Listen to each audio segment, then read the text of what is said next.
suristikamassakaan ole mitään vikaa. Erityisesti mä oon aina haaveillut, että mä saisin lampun, jossa on simpukoita.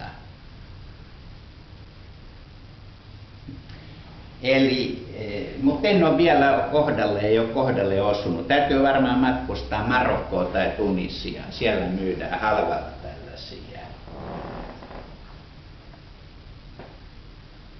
Mitäs minä nyt vielä osaisin sanoa?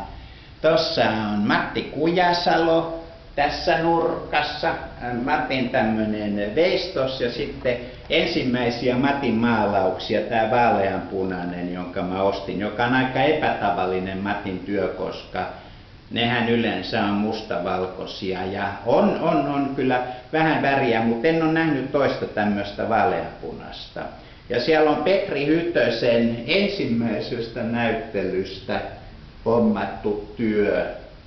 Se ei ollut Krista Mikkolalla. Mä en muista edes kuka se galleristi oli, joka sen näyttelyn piti. Ei taida olla enää olemassakaan. Ja Jyrkin töitä. Erityisesti siellä ylhäällä on se pieni työ, jota Jyrki itse ihailee suunnattomasti. Se on hänestä mestaritöiden mestarityö.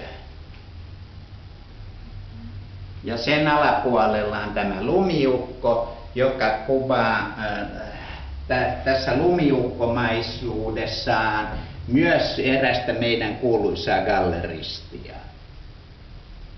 Niinkö? En mä tiedä, mä ajattelin. Liittyykö ne viikset siihen?